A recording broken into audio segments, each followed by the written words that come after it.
Hey, Pastors Unfiltered, Faithful 200.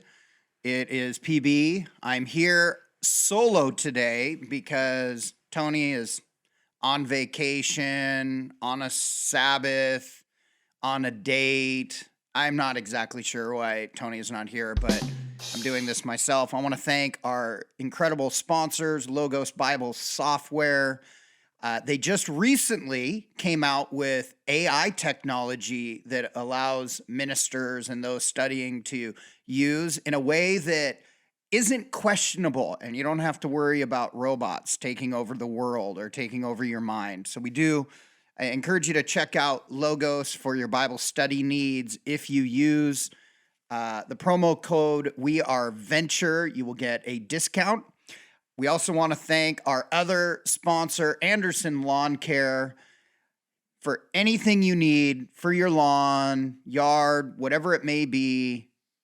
Call Anderson Lawn Care. There will be a link in the heading of this particular podcast that you can follow up and find him.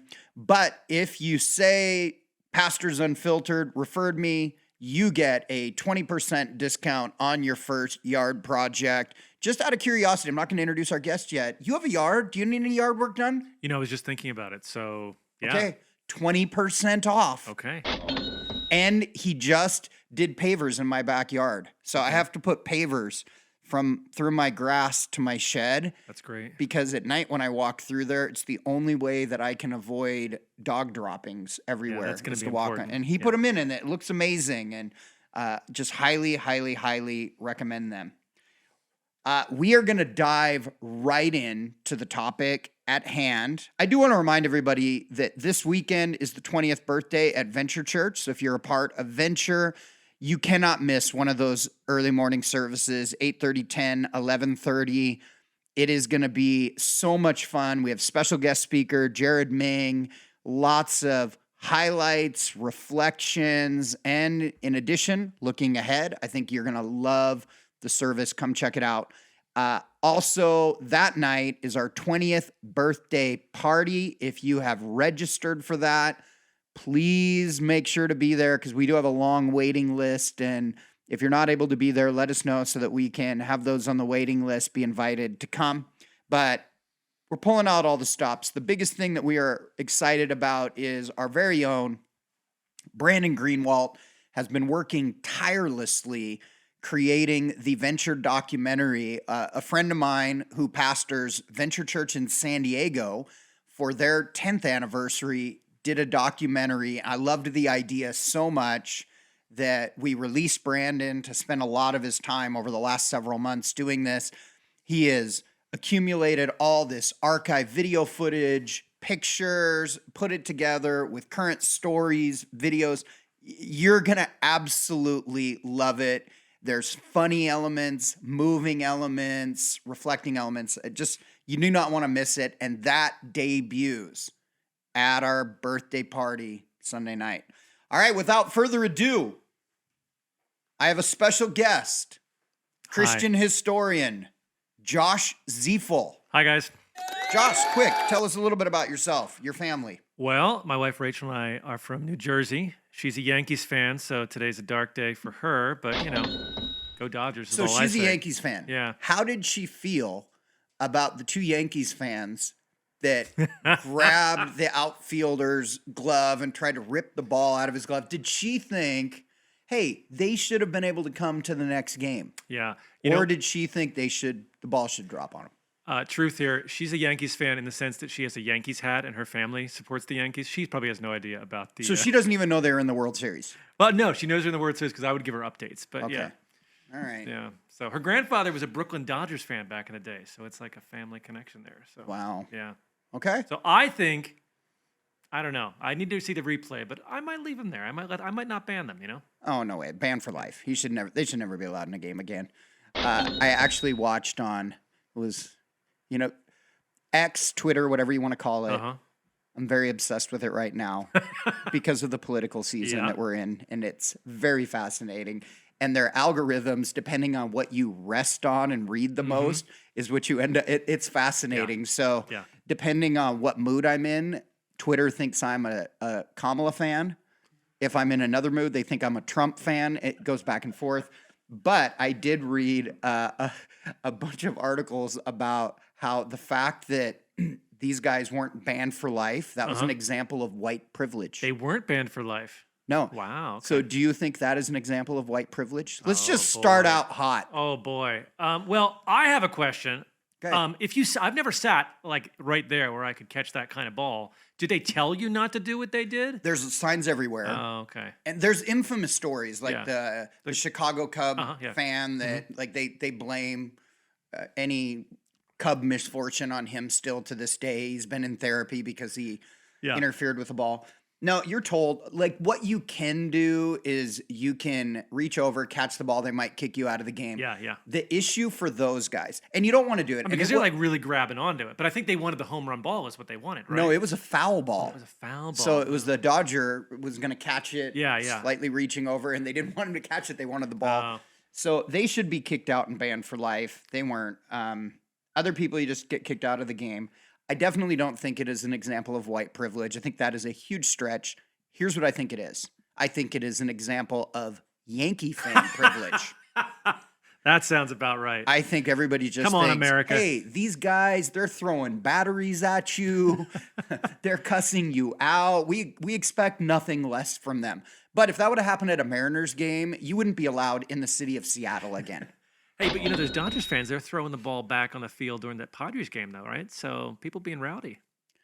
Yeah, that is true. So they should be kicked out for life, too. We are talking about politics. We are. Josh, I would say, do you consider yourself an expert on politics, or is it a hobby? To go back to a little introduction, I do have a doctorate in church history, and part of my historical interest tends to be things political, and so both in the past and in the present. So, I don't have a degree in political science, but as much as someone who has the kind of training I have and is interested in our society is, I think I know a fair amount. I've really stayed out in the last couple of months, though, just because it's been too anxiety-inducing for me, I suppose. So I've just stayed away from some of it. I tell people this. I'm very apolitical on Sunday mornings, very intentionally, because I really believe that Jesus is the hope of the world, and I try to keep it focused that way. I have very strong opinions of politics. So if people talk to me privately or they follow me on Twitter. Twitter is about the only social media forum where I'm willing to be a little bit unhinged. Okay. And I just think, hey, if you don't want to follow me on Twitter, don't follow me on Twitter. Follow me on everything else where I'm a little bit more thoughtful. Like you can get me more unhinged there. But I do have opinions just like you on politics. Yeah. And I thought it would be really good leading up to. I don't think this is the most polarizing election that we've had. People keep saying it is, but they said the same thing about when Trump ran against Hillary, and then they said it even more when Trump ran against Biden. There was much more toxicity in the Biden-Trump election than even now. So I think some of that is just rhetoric. But this is an important election. It is. People are talking about it. And I thought it would be great if you and I just had an open, honest, unhinged conversation about Christians and politics. I promise I won't ask you who you're voting for. I won't tell you either. You're more than free to endorse a candidate if you want to. But let's talk about Christians and politics. Okay. So, being from Jersey. Yeah. Like, what is the perspective they have in Jersey about this election? Like a lot of places, depends who you talk to. Jersey can be a different place. Jersey has a bit of a split, too. Like, the part of Jersey I'm from, South Jersey, tends to be a little bit more like maybe Eastern Washington or heading towards Eastern Washington, a little more conservative. Okay. Is there a good population base there? No, there really isn't. It's a more rural part of the state. Whereas, closer you get to North Jersey, it's very much like New York politics. But there's an interesting thing in Jersey.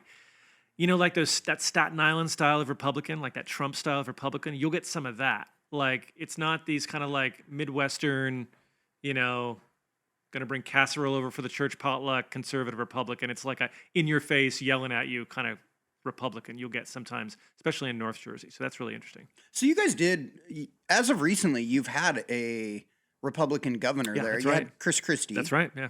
So And he'd be a good example. Like he was very in your face, very intense, wasn't a friendly he's your guy. typical kind of Yeah. East Coast New Yorker type person. That was his style.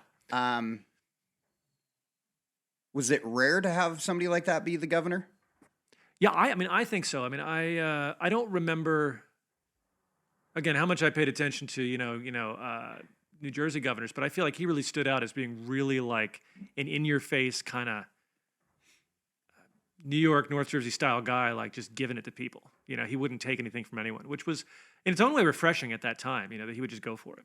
He was kind of what I remember him is he was a little bit kind of anti-New York, Manhattan type person. He was more like blue collar, gruff. Yeah, I can see that. Yeah. You know, Yeah. like his suit looked like it was on crooked and things like that, where you have the New York governor is always looks like he just came off of a GQ magazine. Yeah. Well, you know what's interesting with Christie is you can see, I think, in him in like the early 2000s, some of the style to a higher level that Trump really embraced, sort of that Yeah. in-your-face type of style. They were very similar populist yeah, that kind of way. originally. Did you know that the state of Washington has not had a Republican governor since John Spellman? Yeah. Okay. How long ago was that? I believe it was the 80s. Wow. Okay. Yes. So it's been a little while. Yes. Okay. So since I have been able to vote, there has never been a Republican governor in the state of Washington. It was really close. Dino Rossi won the election, won the first recount, the second recount, but on the third recount, he lost. I don't remember what it was, by like 18 votes or That's something. wild. And then Christine Gregoire became our governor. But yeah, we both come from, I guess I would say, very liberal cities, liberal areas. Yeah. Yeah. I mean, again, I grew up more in a conservative area, but like once you get to Princeton, where I was a lot of times, or North Jersey, it tends to be more liberal, progressive area. So out of curiosity, what are you doing Tuesday night, December 5th? So I don't like what I'm doing Tuesday night. I'm supposed to be at this retreat with this grant program that I had. So we're doing a watch party with people that I don't know what their political positions are. I do not want to be around other people. So you're on a grant retreat. I may go. There are a few friends that I know that are on the street, so we may just leave and go out and do our own thing because I don't feel. I like to be by myself on election night and just watch the results myself. That's what I prefer. So I have the students in my Tuesday night class. They are meeting in their class. They have they're meeting in their small groups, working on their small group projects. I've given them the 3 hours of class to do that, and I am going to do what I do every 4 years. Okay. I'm going to get home by 5 o'clock, go in my man cave, turn on every TV. Oh yeah. Order pizza and watch the election results till 2 a.m. and then likely go to bed that night not knowing who is president. Yeah, that's what I normally do. I'll have like all the different news channels open. I'll have Twitter open. I'll have a live thread on like Slate or Politico or 538. I guess I'm getting ready for that. But like I said, I've been out of the loop because it's been a lot. I know. I'm going to have to probably refill my Prozac prescription, which I haven't had for 4 years. Okay. Here's a question you might know. So there are betting markets for like who will win for president. And I happened to see one the other day that said that Donald Trump was like favored 63 to 30 something. Oh, I think it's up to 69% so now. Are these betting markets accurate in some way, or is it just like I mean, it's like anything. Like people can bet on who they can go to Vegas, bet on who they think is going to be president, and when everybody's betting on Trump, that's what causes it to shift. And I would say, like, my personal opinion of this particular election is it's just going to boil down to who wins Pennsylvania. The whole election is going to be interesting where you're from. Yeah. Wow. I think whoever wins Pennsylvania wins the White House. Wow. I think there is a slight chance that if polling like over the last couple elections plays out with this one, that this ends up being a landslide for Trump. But I just have a feeling it's not going to happen that way because life just doesn't work that way right now. I think as a minister, I am forced to have a firmly divided 50-50 church regardless. Okay. I don't think it's going to be an easy election one way or the other. But I do believe everything is going to boil down to Pennsylvania. Iowa will come in, Trump will win, New York will come in, Kamala will win, and it'll go back and forth. Yeah. The West Coast will not be a surprise.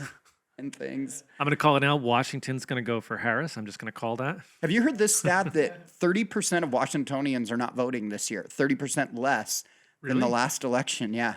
Did they just think they know what's going to happen, so they don't care? Or That's exactly it. I was just talking to a friend of mine who I asked him, I said, hey, have you voted yet? Because I told him what we were going to podcast on. And his comment was, man, I don't really know. It's kind of like we already know how things are going to play out here in the state of Washington. We do have four important initiatives that we have to vote on.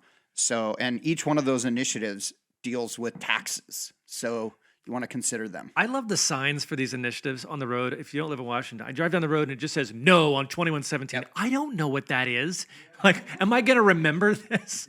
I have to go read I'm going to read the booklet this weekend. That'll be like my Saturday morning. I'm going to read the little voting booklet. I'm going to fill out all I won't the bore you things. with what the four initiatives are. They're basically, they were taxes that were put in by Olympia that an organization is now trying to repeal all these taxes.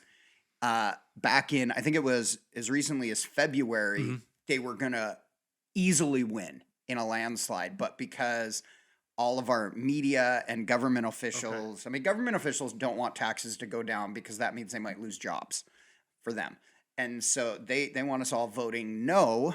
And so that's been all of the marketing has been no, no, no. So it's actually shifted from yes to all four to now no on 3 of the 4. Wow. Okay. So it will be fascinating to see how it plays out. It'll be interesting. Let's talk Yes.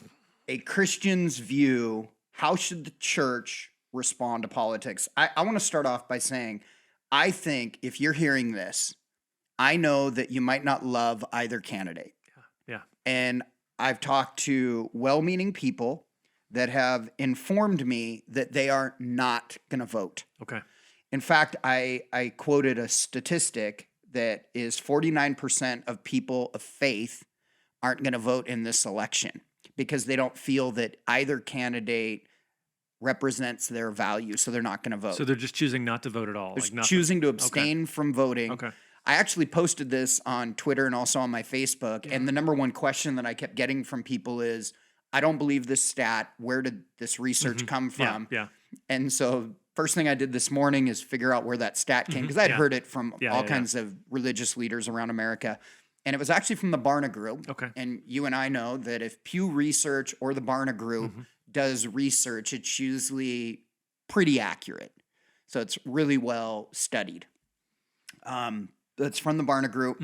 When I posted this, I actually had 2 ministers slide into my DMs and explain to me why they weren't going to vote.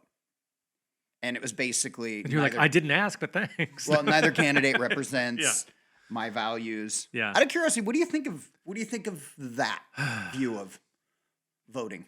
You know... That I don't like either candidate, I'm out. I have 2 thoughts. One is... Move to Canada? Well... You know, southern Canada, it's not so cold. One is, I mean, I have, at least once, I'll say, not voted for either major party candidate and written in something else. Who did you write in? I'm just kidding. I'm not saying. But I wrote it. Well, I wrote in Joe Castleberry. One year I wrote in Josh Zeifel because, you know, Zeifel for America. I will fight for you. But same thing as not voting because I'm not choosing either of the main candidates because whoever I voted for, myself or whatnot, did not win, you know. So I think you can say, you know, I just can't. At least you're voting and participating then. And I voted for other things, you know, in that year or years. The other way to say is, you know, politics, one definition of politics is the art of the possible. What is possible to get done? You're not going to get everything you want done in your heart or vision. Because odds are, Brandon, I mean, you and I both love Jesus and are here at Venture. We have different opinions about how to get things done. And neither of us are going to get both of them done. So I think the other way to go about it, and it's actually making me rethink maybe what I'll do this year, is which candidate or which choice allows you to get more things potentially accomplished or move in the direction that you think is the best compromise solution, because that's really it is. Nobody's probably in doing exactly what you want. So any vote you make is a kind of compromise or a kind of adaptation. So I remember when I was finishing up my last year of Bible college. I was interning at a church in Seattle, and my youth leaders. It was the 1992 election. Wow. Bill Clinton was running for the first time against Bill Clinton. Hi, everybody. How George you doing? Bush. in George Bush trying to run for re-election. And that was ultimately the reason that George Bush lost to Bill Clinton was a third-party candidate, Ross Perot. There he was, Ross And Perot. he actually Reform kind Party. of divided the conservatives in half. And so if he wouldn't have run, probably George Bush would have gotten reelected, but he didn't. Bill Clinton got elected. And I remember talking to a youth leader, and he was explaining to me how he wasn't voting for either of the two primary candidates, also wasn't voting for Ross Perot. He had gone down way in the list of people running for president, because there's people everywhere running for president. There might be 20 people running for president. Yeah. And it was this obscure minister from like Minnesota who was running for president. I think when it was all said and done, he got 800 votes, and one of his 800 was this youth leader. And then Bill Clinton gets elected. And afterwards, I asked this youth leader, now he had some time to reflect on it. If you could do all this over again, would you do it different? Yeah. And he said, I just realized that when I cast my vote for that person, I was literally not voting. Yeah. And he said, yes, if I could have done it over again, I would have accepted the world that we live in. You have a Republican candidate, you have a Democrat candidate, and you should vote for one of them. Well, my understanding is like in different countries, like England or Germany, like you have all these different parties, and they have to you vote for a party that more closely aligns with your beliefs, and then they have to form coalitions and kind of work together. But then it's the same kind of thing. The party really endorses what you believe, but then to get in power, they have to compromise maybe with another party unless they get the majority. So it's always kind of a compromise. You're voting for the best option to hopefully accomplish what you want to get done. So I'm going to make a really dogmatic statement and tell me whether or not you agree, but I believe as Christians we should vote. I don't believe in abstaining from voting. I think abstaining from voting is actually voting. And I think you should vote. A friend of mine posted this on, I think it was his Instagram, and he had just returned from a biblical tour in Athens, and he was quoting his guide. And his guide was teaching about Athens. My assumption is they were around the Acropolis, Mars Hill, kind of like the heart of kind of the political center where Paul was preaching and things. And he made this statement. He said, people will go out as the ecclesia, which we know means called out ones, where where the word church eventually comes from, and sit and deliver the logos, which means word and wisdom, to discuss the politica, which means politics and affairs of the city. So in other words, the Christians would go out into the city with God's word, and they would discuss politics according to the word of God. And if someone refused to go and contribute, you were called a private person and I don't know how to pronounce this in Greek, but an idiotus. Is that the right way to put it? Sounds like idiot to me. It is exactly where the word idiot comes from. And so in other words, the whole phrase village idiot came from those that refused in Greek culture to not be involved in politics.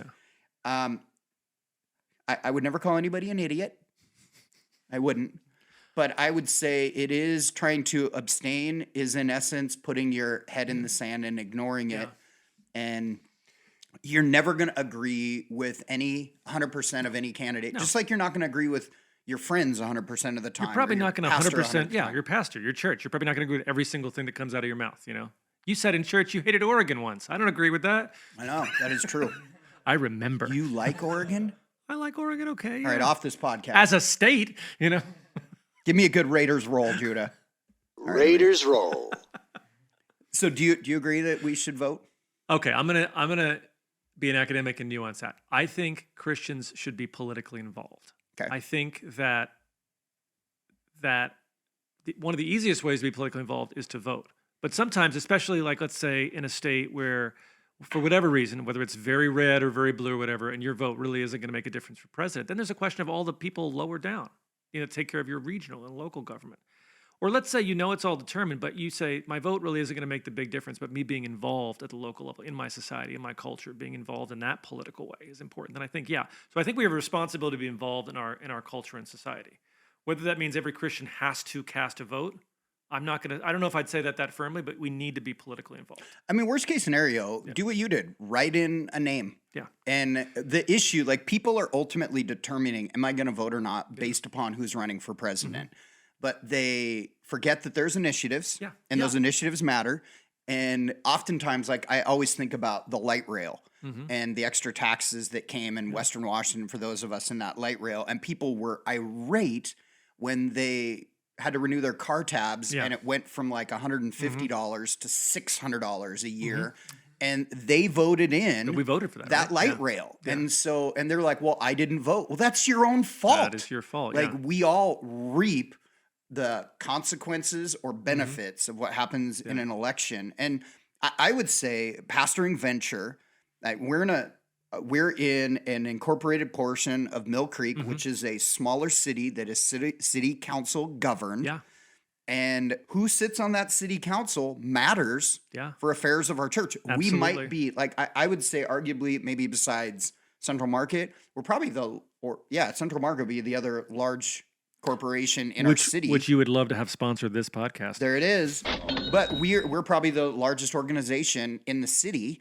And if the people in our church don't vote, that doesn't help the mission of the church because who's on the city council helps determine things like facility expansion that we're considering. Absolutely. And so you should vote. You know, and I would say this. There used to be and I think we've moved past this because we as a society. But there used to be the statement. Do you remember this? People would say, "It doesn't really matter who I vote for. It's not going to change anything." Well, I think at least at the national level, we've come to realize it actually does matter a great deal who we vote for. But in the same way, it matters who you vote for on the local level. Not only questions of values, but the closer you get to the local level, it's questions of competence and skill and all of these kind of things. And I think that's why, if you're saying, I don't know if I'm going to vote for president, I don't know what I'm going to do, all of these other things are so important to think about and work I for. just think if you choose not to vote, you should choose not to complain. That's fair. That's fair. You should choose to just not say anything because you weren't involved in any attempt at the solution, whether you thought your vote mattered or not. Yeah, that's fair. Yeah. Another thought that I have, I warned you ahead of time that I had some intensely polarizing statements. Oh boy. These are, I actually have 9 thoughts about Christians and politics Make that I wanted to share great on again. this this podcast. I think that if you stop talking to someone because of who they vote for, you are actually the problem. Okay. Like I think people should be free to have their own opinions, free to vote for who they want, and not have to worry about losing friends over who they vote for. Yeah. I heard a radio show a few years ago, and there was this great analysis, and they were talking about how maybe at another time in our nation's history you could agree to disagree, but now in whatever it is, our political age, social media, whatever, you don't just have to disagree with somebody, you have to destroy them. You have to own them. You have to beat them down. You don't need to do that. You just say, hey, I disagree with you. I don't understand. Can we talk? Or you don't have to talk at all. You don't have to shut someone out of your life because of who they vote for. And that's unfortunate. We've gone to that place as a society where you have to not just win it, and you have to not just disagree, but win the argument and own someone in order to get your point across. And it's literally become, if I don't agree with somebody politically, they hate me. Yeah. That it is, they hate other people just because their thoughts don't completely align and opinions don't align with yours. And honestly, if that is you, I'm going to be blunt, you're immature. You need to grow up. And I would very firmly say that is absolutely not biblical. And it is not the way Jesus would say that you and I are supposed to interact with our neighbors when he says you should love your neighbor as yourself. Yeah. Another strong statement that I'm going to make. My kids were at University of Washington in the Trump versus Clinton election. Okay. When, to most of our surprise, we all thought Hillary Clinton was going to win, and Trump ends up winning because of kind of the Rust Belt, Midwest states. I remember that. Trump wins, and my daughter was at UW, and UW they canceled classes, they canceled tests. Yeah. They had rooms set aside for students to come and have cry-ins, all because the student's preferred choice of a candidate didn't get elected. Yeah. And I would say this, if a university allows students to skip class, not take tests, have cry-ins, because their particular candidate, whoever wins this election, doesn't get elected, hear me say this, as an adjunct professor, as a dean at a school, that if we allow this to happen, we are creating a problem in the future, because we are teaching an entire generation that if what you want doesn't happen, you can have an emotional meltdown about it, rather than just understanding part of our responsibility that mentors and teaches the next generation is to teach them the democratic process, that people get the right to vote. And sometimes who we want to be elected get elected. Sometimes who we want doesn't. And our life is supposed to go on. And you have to teach people, how do you respond when what you want doesn't happen? And if we think everybody gets to have a mental health day and have an emotional meltdown, and we accommodate those people in those moments, we are creating a problem for our future. You know, my mind goes back to, and again, it's kind of an apocryphal story, but you've probably seen those signs with like the British flag and it says, keep calm and carry on. And the story about that. That's actually really good. Yeah. The story about that was they were made potentially if the Germans had actually invaded and occupied London. And they were telling the populace, like, keep calm, carry on, keep doing your work. Yes, the Nazis are now ruling London, but we'll figure it out and we'll just keep living your life. And so there's a great stoic, calm sense about that. I think that the thing that I flipped this around a little bit, and we talked about this earlier on the phone.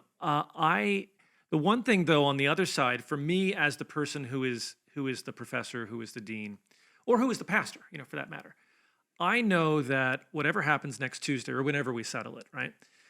Some people are going to be disappointed. They might be sad, and depending on the rhetoric, sometimes like in 2016, the rhetoric was so high that you thought, oh my gosh, Donald Trump is now immediately going to deport my whole family, or this or that or the other thing. And so we create this rhetoric that terrifies people because fear gets votes, right? And then when that person wins, you know, we've created a situation which created all this fear and anxiety in people. So I think that for those of us in leadership, it's a matter of being aware that people are going to be disappointed, maybe sad and maybe frightened, and then not saying, hey, it's okay to just flip out and have a cry day or storm the Capitol or whatever, but we're going to deal with this, but also being sensitive. We basically, when we let people do that, we let adults have temper tantrums. Yes, we don't want that. Yeah. And what's happening is when our educational institutions allow adults, because again, at 18, you're allowed to vote, have a temper tantrum, what you are doing is creating a problem for people like me who are eventually going to employ these people and eventually have to coach them because they didn't do something right on their job. And we don't want them to have temper tantrums at work. Yeah. So you part of the responsibility is teaching them that, hey, if you're not content with what happened in this election, get more involved before the next one. Yeah. And also, what you need I think, to do. I mean, you're right in a sense. I mean, you and I have lived some years. There will be great disappointments, political, personal, and financial and otherwise, and you have to figure out what to do when those moments come. And you know, just withdrawing into yourself is not a long-term winning strategy.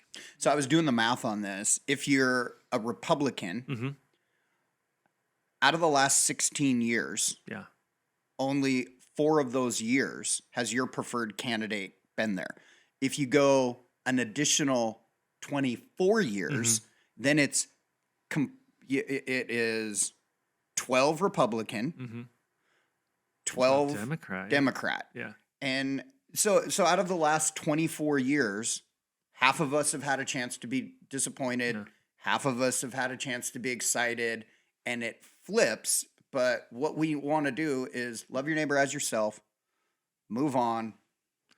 So just one more comment on this. Like I will watch TV with Rachel, my wife, sometimes, and it's probably an old shtick that I shouldn't do anymore, but like the Kamala Harris commercial will come on, and I'll be like, oh my gosh, Rachel, I didn't believe how bad Donald Trump was. I didn't even know. And then 2 minutes later, the Donald Trump ad will come on and be like, oh my gosh, that Kamala Harris, she's horrible, right? We paint they want to paint their enemies as the worst possible person, right? And this is maybe controversial. someone I guess recently said Kamala Harris is the Antichrist, whatever. And of course, we know the things that are said about Donald Trump, Hitler, or whatnot.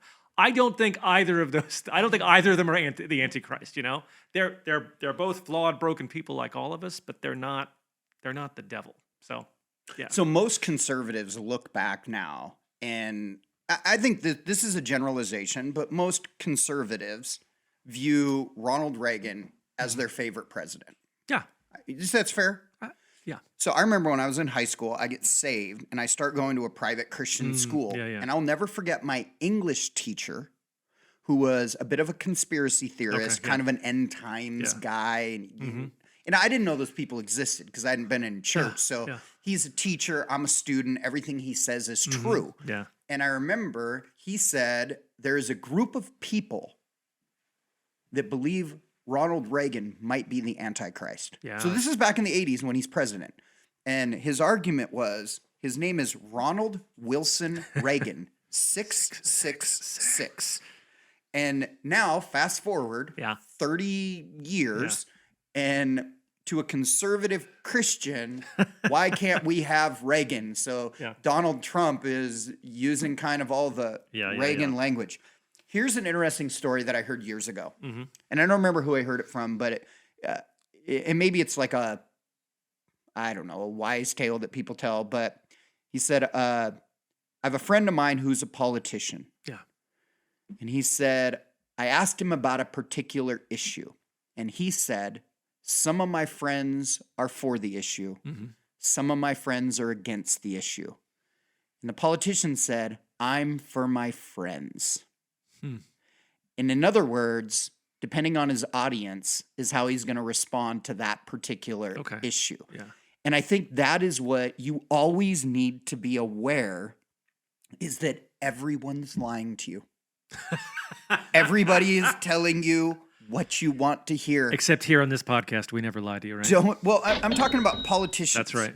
Don't believe radical promises. So you talked about these commercials that go to the extreme. If we elect Donald Trump, you're going to get put in an internment camp. Yeah. You know, if we elect Kamala Harris, everyone who's in prison can have transgender surgery. They will be free. Forced to. Yes, it is like one extreme or the other. Everyone is lying to you. Here's just a word of advice, especially for my Gen Z audience that is new to this. Regardless of what these candidates are telling you, you are still going to be paying taxes in 4 years. Odds are you're still going to have to pay your student loans. You're probably not going to get help with a down payment on a house. If you are a server at a restaurant, still plan on paying taxes on your tips. Oh, I thought they were both in favor of that now. It's just none of these things are going to happen. Everyone is lying to you. Here's one of the big things that I find ironic, and I think because I'm in my 50s now. I still remember when Trump was a Democrat. And now not only is he not a Democrat, but now I got like a bunch of my faith leader friends traveled to Georgia to hear him share his testimony. I've heard some of the things about it. Okay. He ended up not sharing his testimony. He was great and he was cordial and they appreciated the conversation. But you go from I was a Democrat to now I'm a conservative Christian. It's just everybody's lying to you. So you had Kamala Harris that all my friends in California, I lived in Northern Cal. Yeah. They would say she was so liberal and so left wing that she didn't even represent our values. My friends would always say she only represented San Francisco values, which we know San Francisco is very liberal. Now she's basically a moderate. Yeah. Everyone is lying to you because some of my friends believe this. Some of my friends believe that, and I'm for my friends. I think just always know no one's telling you the truth. Yeah. Well, I like that idea of being for your friends, too, because, you know, I have opinions on various political issues, but if I'm talking to somebody who is on a different side and there are reasons, personal, painful reasons why they feel this, Am I going to get on my platform and tell them why they're wrong? And why? No, I'm going to be there and be my friend to my friend. Hopefully I'm not going to lie to them and change my position for them, but I'm going to care about them where they are. And that's the thing, and vice versa. You just got to do that. So a lot of my buddies would argue now, well, PB, that's why I'm not voting. Because both of the candidates lack character. Okay. And my whole thing is, you aren't electing your future pastor. Like, you are electing a political leader, and you have to look at the people around that political leader, look at the general principles and policies of that particular group. Yeah. Do you agree overall with the majority? And you might only agree with 60% of their policies and only 30% of the other person's policies. That should help you make a decision. Yeah, absolutely. You had talked about the whole issue of character when we were chatting about this. Why don't you elaborate? Yeah, I absolutely have heard the argument and understand it where we say, hey, I'm not electing my pastor. I'm not electing someone to be Jesus. They're servants to get the job done, and they might have to use means that I wouldn't want them to use to get it done. And I get that. I have been thinking maybe about this question about how much character does matter, because here's what I would say, Brandon. Like, if I'm electing, character and competence. So let's say it's another election, we have another candidate, and you generally agree with his positions, but you really question whether he is competent enough. And there are just so many character issues where you feel like, well, I don't like him, but I think he has competence to do this, and so you might vote for him. But another time, what about all those things in between the issues where they're forced to make judgment calls on things, internationally, all these kinds of things. The question of character, I think, is important to me then when you have to, when it's dealing with the things that aren't just the single issues that person checks the box for me one way or the other, but can I trust this person to have the character to make the wise, right, competent decision in this or that case? Now, I'm not saying that to endorse one candidate or another. I'm just saying I think that should be at least one characteristic. I mean, it's not character, it's competence, but this was some of the conversation around Joe Biden right this summer, right? Is this man mentally there to make any decisions at all right now? And I don't know what the exact mental state of Joe Biden is, but that was the question, right? He's definitely slipping. I mean, it doesn't seem good, right? And so the question is, Democrat or Republican? Well, Democrats politically didn't think it would work, but the question would be, is this person competent enough to make the hard decisions when the time comes? Honestly, talking about controversial things, if he's not good, I don't think he should be president right now. That seems like a bad idea, but nevertheless, there he is. So, yeah, I think that, are they competent? I actually think matters even more than what I define as character. Okay. I like both. Yeah. Preferably. I'm not really given that luxury over the last several elections. And I know that, somebody like, well, actually, okay, here's a question. Can I ask you a question? Sure. All right. Not current people, not Trump, Harris, or Biden, but who are like 2 or 3 of your favorite presidents in American history? Well, again, I love Ronald Reagan, Ronald and I've Reagan. read probably 25 books on Reagan, and I just think he is a mesmerizing communicator, and I'm a professional communicator. Yeah. My doctorate is in teaching and preaching, and so I have always appreciated that. Here's something that resonated with me, and I didn't necessarily appreciate this president as much when he was in office, possibly. And that was probably because I was in California. Yeah. And it was all about Arnold Schwarzenegger in California. I was very much for the governor. So I have a friend that has worked in D.C. with both administrations. Yeah. I think she had, at that point, worked for both administrations for 30 years. Yeah. I met her when I was on kind of a philanthropy trip to Africa and seeing wells be built and things. And so I asked her, so out of all these administrations you worked with, who did you like working with the most? And she actually said, the most honorable man that I've ever worked for, most honorable person. And she worked for Obama, Clinton, both George Bushes, everyone. Yeah. And she said, the second George Bush. Okay, yeah. She said he was W. He was just an honorable, moral, high character man.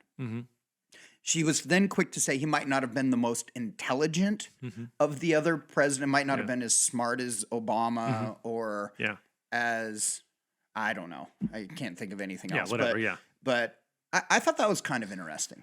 Yeah, you know. And it all boiled down to his character, and he was honorable, and she liked him. He was very kind to her. Yeah, I mean and I actually, on my list would be W as well. Also Obama, I think he had a certain class to him and a certain maturity to him. You may disagree with his policies significantly, but like I would say his first 6 years in office, he was above the fray. His last 2 years when he didn't have a majority. Oh, interesting. I think he got a little kind of like the Obama that we see now. Okay. It's a lot more intense and attacking. Okay. But I would say he was cool. Yeah. Yeah, and old school, of course, you can't be against Abraham Lincoln. You got to like Abraham Lincoln. Who doesn't like Abraham Lincoln? I like him. John Wilkes Booth, that's... One of the things that I want to talk about is helping people understand the use, when it comes to rhetoric, and I mean rhetoric and communication style, of using diversionary tactics. Okay. And I think this election is one of the greatest examples of speakers using diversionary tactics. Okay. Let me give you a for example. No one loves our gas prices. Yeah. Like universally across America, 2 years ago, everybody was up in arms about the cost of a loaf of bread, the cost of milk, gas prices, inflation. We hate interest rates. Yeah. We all agree about the economy. And I would say, for the most part, the vast majority of people don't like, and I'm going to use a phrase that some people are going to want to argue with me about, but don't like the whole open border thing. Okay. But we definitely all agree that we don't like paying a lot for stuff. Yeah, no. That America agrees with does? that. Yeah. So because Kamala Harris, for example, is in the administration that's just happened to be there, it might have been the result of COVID, whatever, but was the result of the worst inflation that we've had in a long time. They want to divert our attention from the economy, because if all we do is focus on the economy, that's a losing proposition. If that's the only for her. report card, then yeah. Oh, she's going to lose. So their diversionary tactic, for example, is, I use this. So Trump is at Madison Square Garden. It is shocking the number of people that are there. Like, who would have thought? Yeah. Like, Donald Trump he's hated in New York is what we think. I mean, that's what the media would have us believe. And they packs out the place. There's all this enthusiasm. And an opening act slam comic, which I don't know why they gave the dude the microphone. Yeah. But he makes that infamous statement about Puerto Rico being a floating pile of garbage. Yep. And I'll say this personally. I went to Puerto Rico 2 years ago. I never saw the floating pile of garbage. I thought it was spectacular. Yeah. I would go back there Yeah. again in a second. But I also love comedians. Yeah. And know that they say things to get a response. Yep. They're trying to be funny. Sometimes things land. Sometimes they don't. Yep. We host comedy nights sometimes here at the church, and I just want to be very blunt. We've had Kermit, he's a local comedian, Kermit Apio, twice. I don't endorse the things that Kermit says. Like, Kermit says things, and I'm sitting there thinking, I wished he wouldn't have said that in front of my Christian crowd right here. But I left knowing no one's going to hold me responsible for what Kermit just said and things. So, but a diversionary tactic is take everybody's eyes off of their concern about the border, their concern about the economy, and use outrage. Yeah. And so they absolutely. use outrage is the greatest diversionary tactic. You freak out about Puerto Rico is a pile of garbage, and somehow that gets connected to a conservative Republican believes Puerto Rico is a pile of garbage, which is like a huge leap, but the outrage triggers people, gets people's eyes off of how much gas costs, and they're thinking, we can't call people a pile of garbage. That's racist. So that would be the way the Democrats did that. So then what happens? Well, everybody's thinking, I can't believe those Republicans are that racist. They call Puerto Rico a pile of garbage. Then Biden, he should never be given a microphone. Ever again, probably. calls basically Trump supporters, they're the actual garbage. Yep. And Half of America. I have heard that quote on the radio 100 times in the last 2 days.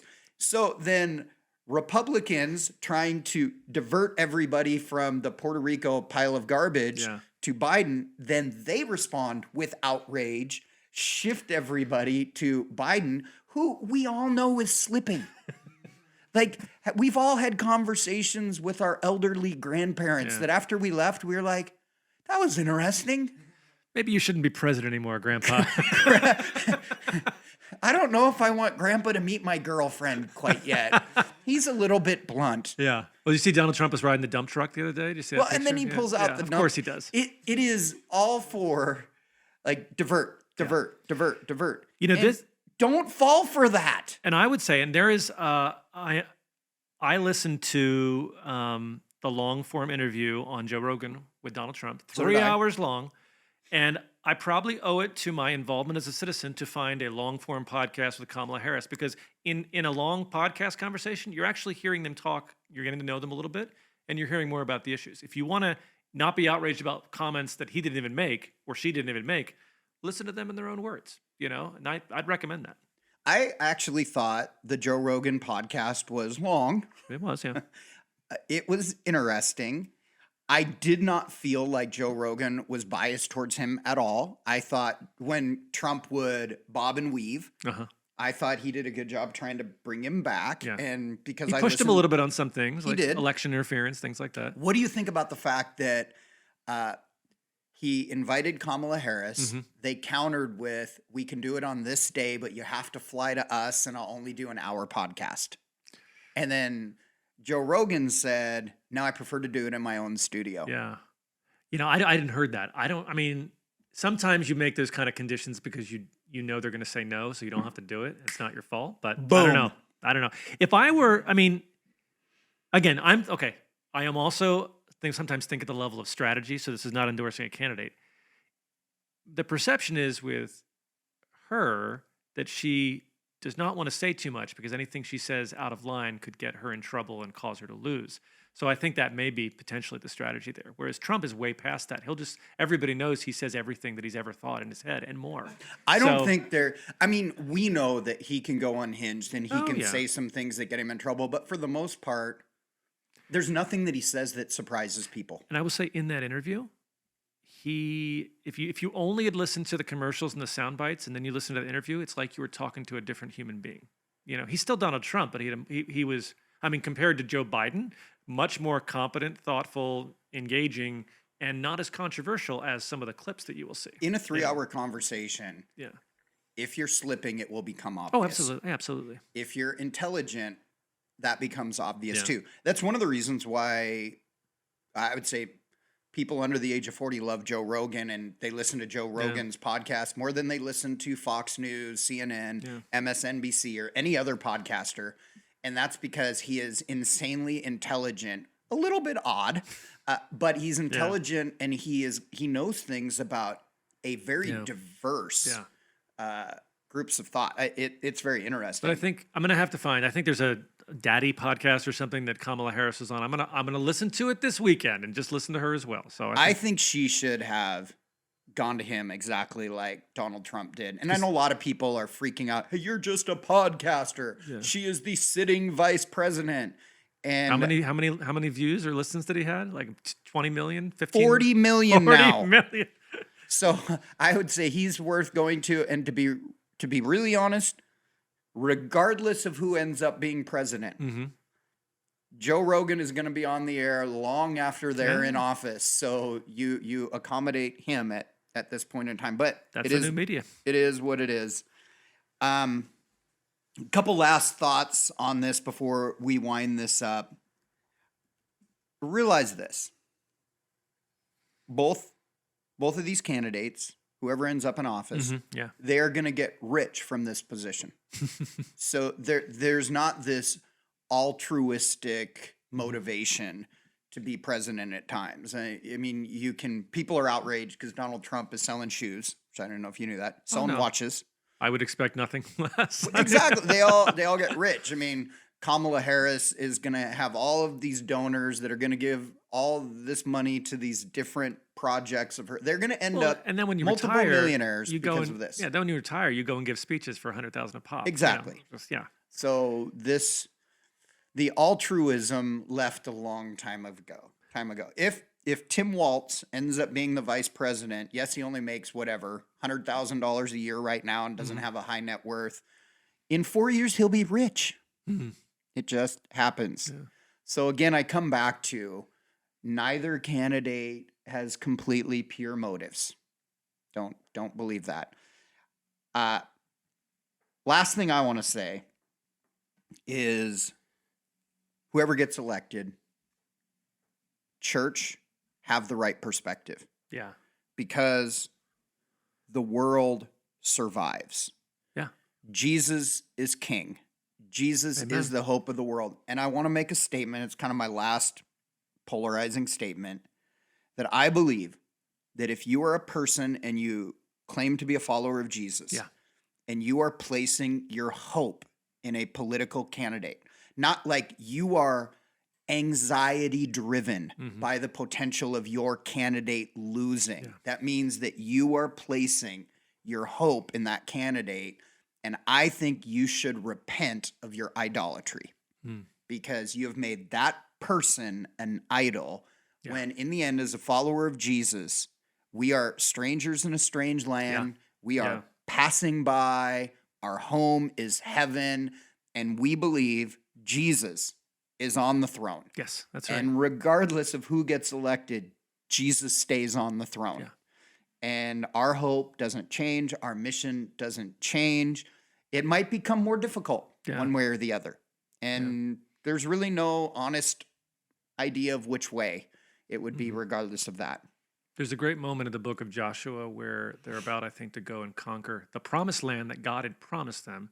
And Joshua's leading the people of Israel, and he meets the angel of the Lord, and he says, "Whose side are you on, us or our enemies?" And the angel says, "Neither. I'm on God's side," which is, I like that moment because it's a reminder that we think we have figured out what God's about. And he's like, no, you follow me. Seriously, that preaches. Yeah. If I was actually doing a sermon on politics, that's a great text to preach from because that's really who we're supposed to be. I'm Jesus for president. I'm on the side of Jesus. Come on.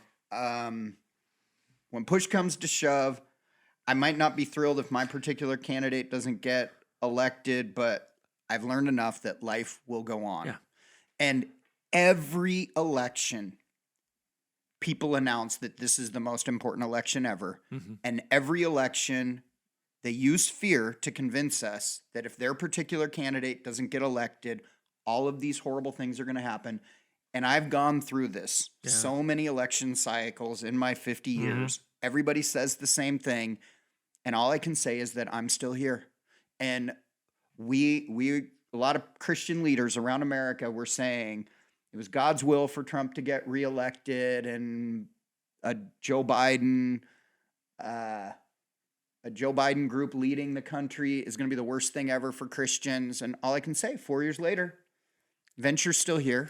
You and I still have jobs. As a historian, I would really want to qualify the worst thing ever for Christians. There's been a lot of bad stuff and not good stuff even today, maybe in parts of the world. So yeah, and we're very dramatic. We are. We like to be. Yeah. We like to be. Josh, thank you for taking the time to come. Yeah. Can I say one final thing? I want to hear it. Yeah. So, well, two things, I suppose. One would be one of the pieces, and I'm a church historian, there's this document from the early centuries of the church called the Epistle to Diognetus, and it's from the early centuries. And say that again? Epistle to Diognetus, or Diognetus is his name. And it's this part of it is this description of what Christians are meant to be in the world. And I'll just read a couple excerpts here. He says this, he says, "They dwell in their own countries, but simply as sojourners. As citizens, they share all things with others, and yet endure all things as if as foreigners." He goes on and he says, "To sum up all in one word, what the soul is in the body, Christians are in the world. The soul is dispersed through all the members of the body, and the Christians are scattered through all the cities of the world. The soul dwells in the body, yet is not of the body, and the Christians dwell in the world, yet is not of the world."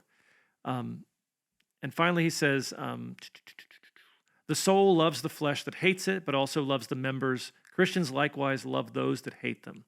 The soul is imprisoned in the body, yet keeps together that very body. And Christians are confined in the world as in a prison, and yet they keep together the world.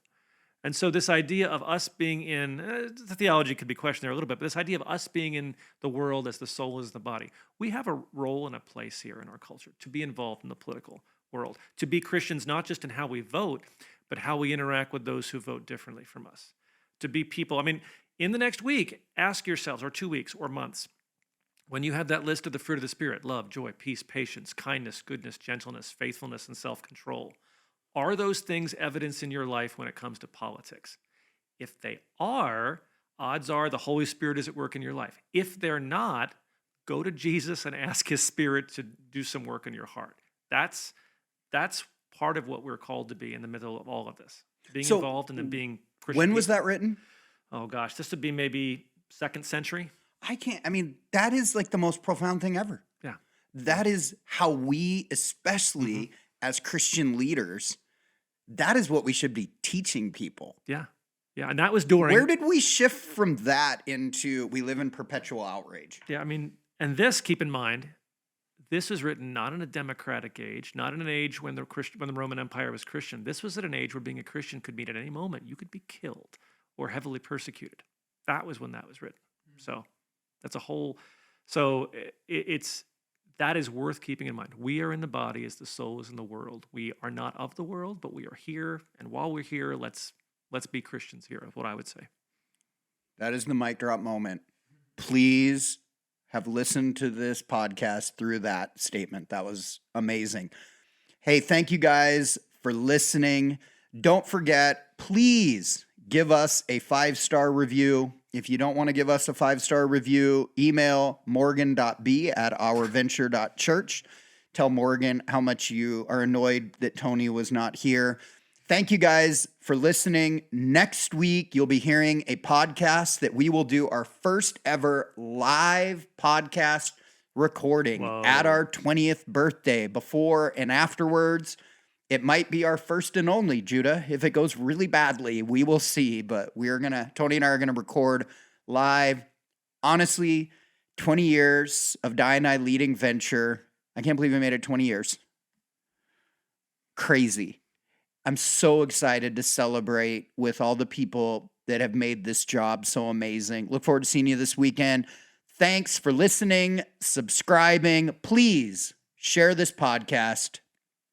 And don't forget, regardless of who gets elected, Jesus is still the hope of the world. And #Zeifel for America. Thank you.